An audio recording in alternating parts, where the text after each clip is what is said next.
In this Godot Multiplayer tutorial, I'll teach you how you can use the server map that we created in the previous episode to create an attack function on the server that doesn't require any intervention from the player, thereby making your game much safer from exploits. Let's get started.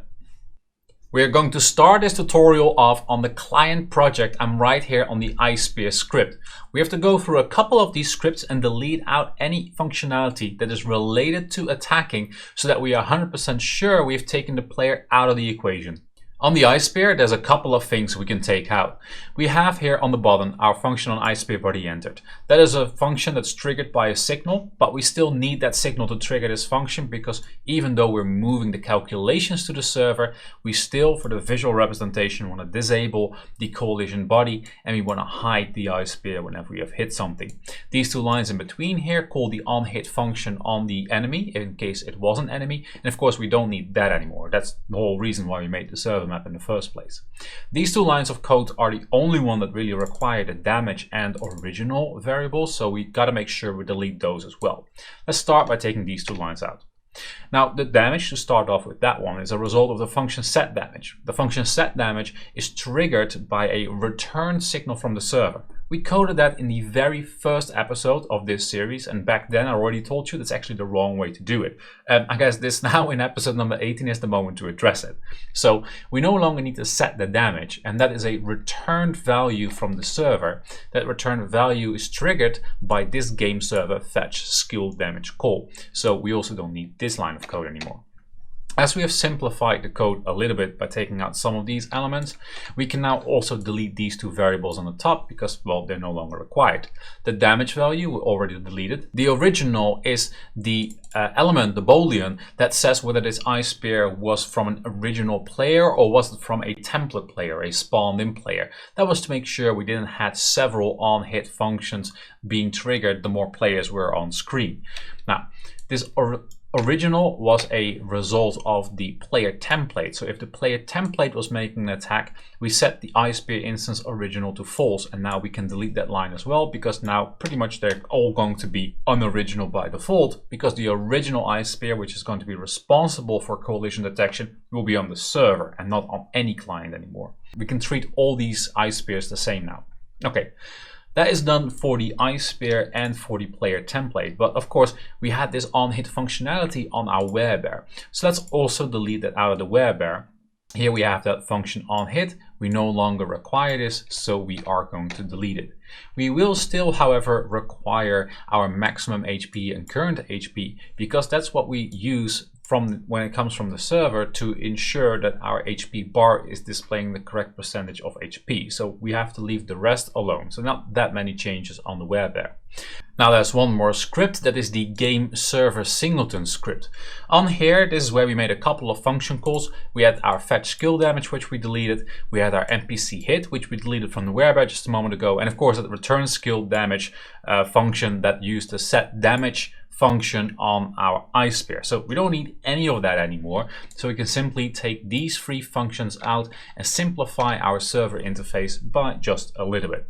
Now with that done, we can switch to the server and delete any relationships with the client when it comes to attacking from the server. Then we can start building our server-side attack function that completely takes out the player from the equation. I'm here on the server project and I'm looking at the game server script, the interface to the client. As we've just deleted some functions of the interface on the client side, we can now also delete them here on the server side. To be more specific, we can delete the send NPC hit and the fetch skill damage functions. But before we do, let's dive in where their function calls are tracking on the server side so we can go over whether we need to delete further down into the nodes as well. Let's start with this remote function send NPC hit. We currently get the node map and run the function NPC hit. Looking at that function right here, this function needs to be retained because this is what's deducting the health of our wherebears or enemies or whatever you have on our server and then communicated in the snapshot or the world state that's being communicated to the player. So we need to keep this. We just need to start calling this function not from the game server interface, but from internally from the server when a iSpear server side hits a enemy server side. So function needs to remain the same. Just the trigger needs to be replaced. We can definitely delete this trigger. For the fetch skill damage skill, we were calling the combat functions, which here on the top is our get node combat. When we have a look here at our combat script, we see that the fetch skill damage is the only script we currently have here. Now, we may need this combat node in the future at some point. I don't know. If you think you can delete it in your project because you don't need it, then by all means go ahead and just delete this node altogether from the server. You know what? I'll do that as well. So I'll just delete that node. And of course, that also means that we have to remove the combat functions call on ready here on the top of the game server interface. As a result, of course, this now becomes non-functional, so we can delete this as well. With that done, we've deleted quite a couple of things. I guess now it's time to start adding things and actually making this attack functional server-side. So let's add some things to the server. I'm right here on the werebear scene. That's our NPC enemy that we're hitting. And I've added this to a new group, which is called NPC enemies. We can start using that to verify if the ice spear is actually hitting a werebear in our case, or an enemy, instead of a tree or a wall, because we need to know that to make sure we can call the right functions on the right places. So that's the first change, small change that I've made. Next up on the server ice spear, I've hooked up the ice spear signal body entered to the on ice spear body entered. We already had that function right here because the script was a one-on-one copy from the ice spear that we had on the client. So functionality is pretty similar. You can also see here we use the on body hit in group. I've already changed this to NPC enemies. And of course we had the function set damage. That's the only thing we need to figure out. How are we going to get the damage? Now I'm simply going to be copy pasting over entirely changed the script here. The changes are very minor, so we'll go over them really quick, but they're really not that difficult. I first added this extra variable damage because, well, we need to pass along some damage with how much damage we're dealing to our werebears.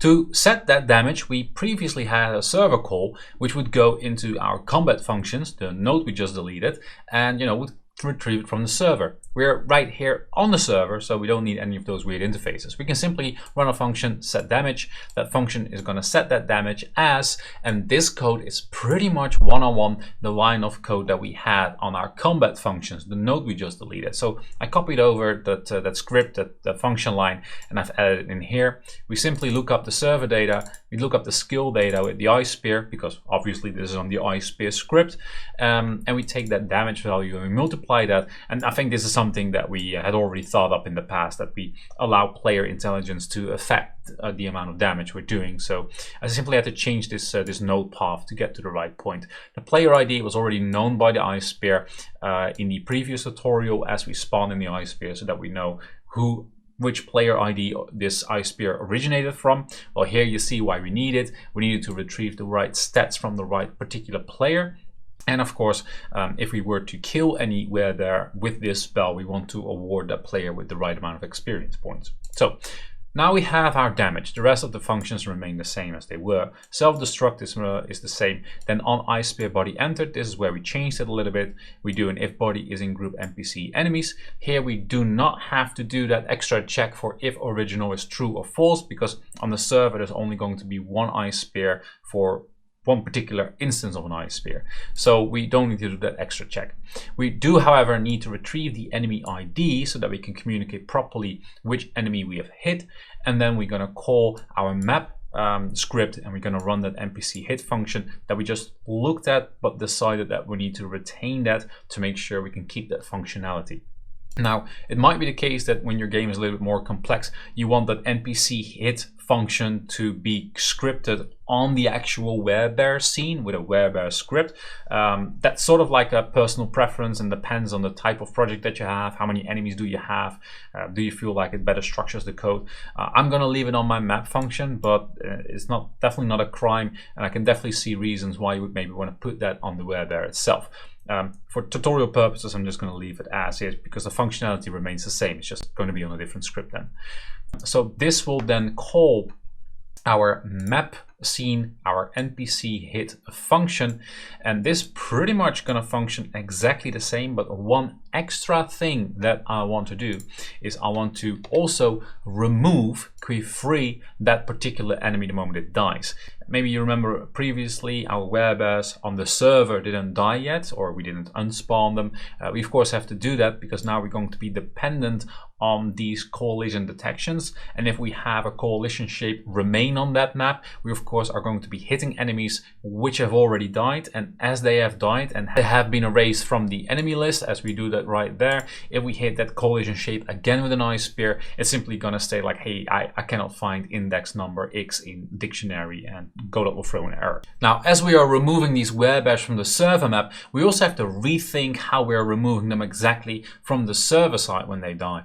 It could be because of latency and synchronization deviations that an ice spear, which is a killing shot on the enemy, actually passes through the enemy. It looks a little bit weird or sounds a little bit weird, but that is sort of possible through to delay times that you may have with your ice spears. So just to be 100% sure, we take that delay possibility or that synchronization possibility out of there.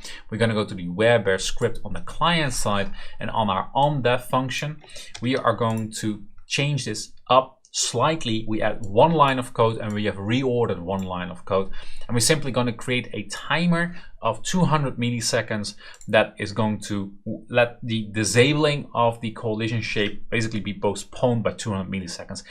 By doing so, the target on the client will continue to take hits from any spell, from any projectile during its animation when it falls to the floor. So it's never gonna feel weird for the player. You know, the werebear technically is still like collapsing through its legs.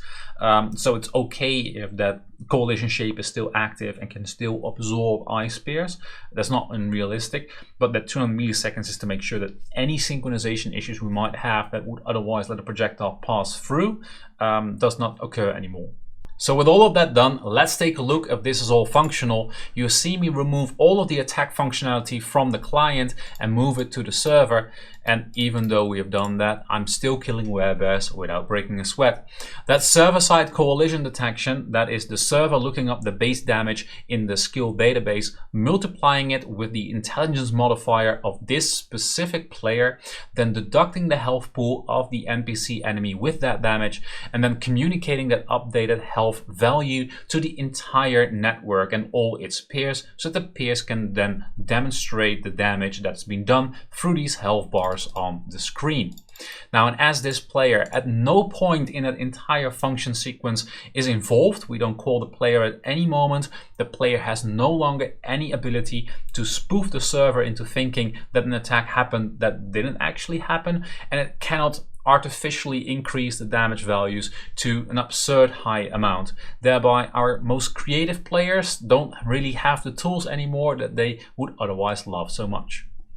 Alright, that was it for today, guys. A shorter tutorial and somewhat of a slot piece on this tutorial series. Yes, you're right, this is the last tutorial. I'll only make one more video in which I'll share with you various tips, suggestions and considerations that you can take forward with you in your multiplayer journey. Now, there's two reasons that I sort of think this is the slot of this tutorial series, because, you know, I hear you question, like, Stefan, there's 60 more tutorials that you could make, and you'll be right, like from world bosses and chat systems to, well, all kinds of other stuff. The thing is, the further I'm going to go into these multiplayer tutorials, the more custom they become. More custom to a specific game genre or a specific functionality that a developer may want to implement within its multiplayer game. And as these videos become more and more custom, they will become less and less relevant to a large audience in the game development center community. And, you know, I do want my videos to be relevant. I'm not making them for myself. I'm making them for you. And if only 50 of you are going to view them, then, you know, I probably better spend my time in a video that 4,000 of you are going to find lessons and value from.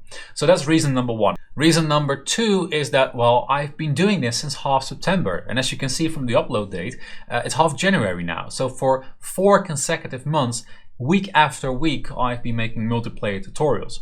And I'm not saying that, you know, it has become mundane or that I'm not interested anymore. I totally am. But the fact is that as a content creator and tutorial creator, my personal enthusiasm is directly noticeable in the quality of the tutorial. And I'm not burnt out yet by multiplayer, but I've already done like 20 videos, and at some point that will arrive, that burnout will arrive. And I want to intervene before that happens to make sure that I can keep creating videos for you every single week. So I want to switch it up just, to make sure we get even more quality content on this channel, to make sure that I deliver even so much more value to you. And at the same time, it will allow me to look into Godot 4 and to start working on the various tutorial series that I got planned for Godot 4. Some of the stuff that I'm super excited about. So those are like the two reasons that I think like this should be the slot piece. I'm not leaving you like in the middle stranded with like half a tutorial series. I do absolutely think that we've reached a crossroads and that we have covered pretty much all the general topics that I would have wanted to cover when I started out with this series. So I think it's a natural place that you continue this journey on yourself. And yeah, maybe in the future we'll have some new extra episodes for specific functionalities, but that probably won't happen until Godot 4 has been released for some months. With all of that said, don't forget to smash that like button, hit subscribe, don't forget that little bell icon to make sure that you don't miss out on the next video.